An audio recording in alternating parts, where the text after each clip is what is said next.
Welcome, everyone, to Catholic Sunday Scriptures in Context. This is a ministry of the Augustinian Order and St. Paul Parish. Today we are focusing on the 20th Sunday in Ordinary Time, August 19 and 20. Our first reading today comes from chapter 56 of the book of the prophet Isaiah. This is the beginning of 3rd Isaiah, also known as Trito Isaiah.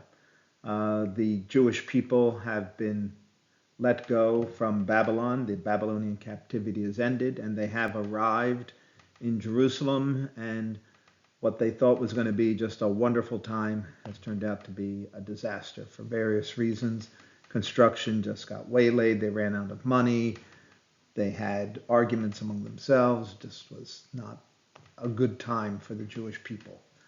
This section, you see there, was written between 537 and 515 BC, and the temple was completed around this time. And after the Jewish people, or the leaders of the Jewish people, had gone to Babylon, the city of Jerusalem had become filled with foreigners because it was just a great location. It's a hilltop, safety, it had a walled city. And so the author is reconciling, what do we do with these foreigners? And these foreigners liked the Jewish religion, and so they would participate in prayer and sacrifice. And the prophet came to realize that their worship would be accepted if they did that, and they did so worthily. And so now he says that the temple shall become a house of prayer for all people. So God is accessible to all.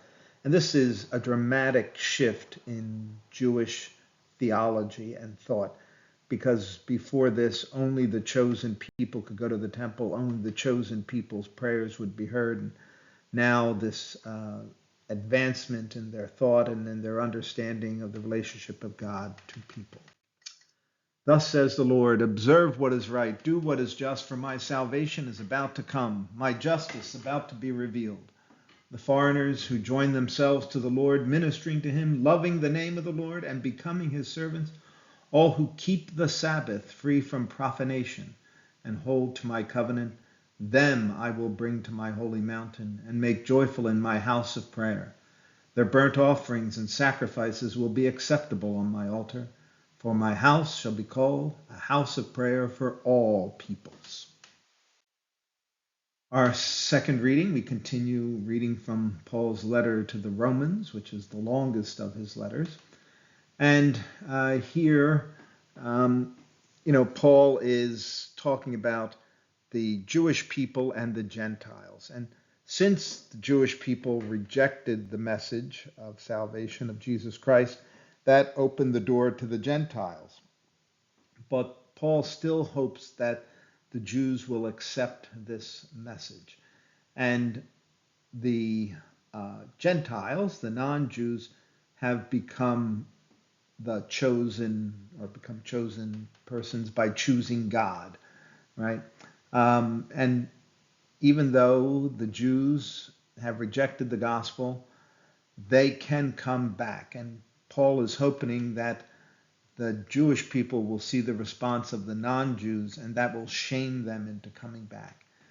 And Paul's ultimate statement here is that both Jews and non-Jews were sinners in different ways. Sinners because the Jews rejected Jesus, sinners for the non-Jews because they worship false gods, but both are shown mercy, not because they earned it, but because God is gracious. Brothers and sisters, I am speaking to you Gentiles. Inasmuch as I am the apostle to the Gentiles, I glory in my ministry in order to make my race jealous, and thus save some of them. For if their rejection is the reconciliation of the world, what will their acceptance be but life from the dead? For the gifts and the call of God are irrevocable. Just as you once disobeyed God, but have now received mercy because of their disobedience, so they have now disobeyed in order that by virtue of the mercy shown to you, they too may now receive mercy. For God delivered all to disobedience, that he might have mercy upon all. And lastly, our gospel is from the 15th chapter of Matthew, and it's about the Canaanite woman. So Canaanite that Matthew uses really was not used commonly at this time, and we believe that the author Matthew used it to bring up historical animosity, to show how difficult a situation was that this woman would address Jesus, which was one violation of the common norms, but even more so that a Canaanite, the enemy of the Jewish people, would go to somebody who was Jewish. And it shows her profound love for her daughter, as well as her deep faith. And normally this woman would be called a Phoenician or a Syro-Phoenician. And Jesus is in Tyre. The city of Tyre was famous for its purple-colored cloth and dyes, and this was well out of the sphere where Jewish people went. And so it seems odd that, when Jesus said that I have come to the children of the house of Israel, and why should I give to dogs what was meant for them? Jesus is the one who crossed the boundary and went into these territory that he wasn't supposed to be in. And so he should not expect to be preaching to the Jewish people here. So the setting is really important. And so the question that I think the gospel writer wants to know is, what happens when non-Jews ask to share in the promise? And that's where this story develops.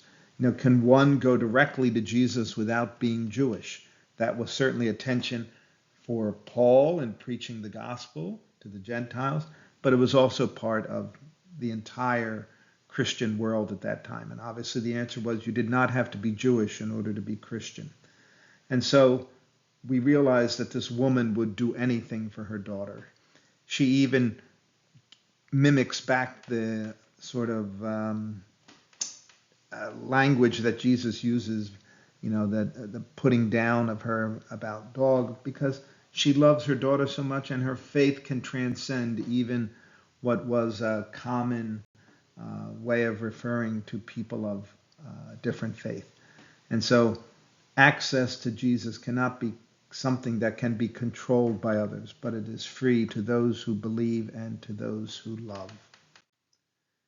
At that time, Jesus withdrew to the region of Tyre and Sidon. And behold, a Canaanite woman of that district came and called out, "Have pity on me, Lord, Son of David." That phrase is critical because it's a statement of faith. "My daughter is tormented by a demon." But Jesus did not say a word in answer to her. Jesus' disciples came and asked him, "Send her away. She keeps calling out after us." He said in reply, "I was sent only to the lost sheep of the house of Israel." And this is that. Then what are you doing in Tyre if you were sent only to the lost sheep of the house of Israel? But the woman came and did Jesus homage, saying, "Lord, help me." He said in reply, "It is not right to take the food of the children and throw it to the dogs." She said, "Please, Lord, even the dogs eat the scraps that fall from the table of their masters." Then Jesus said to her in reply, "O woman, great is your faith. Let it be done for you as you wish." And the woman's daughter was healed from that hour. Please pray for peace in Ukraine. And if you think this could be helpful to someone, please pass it on. Thank you very much.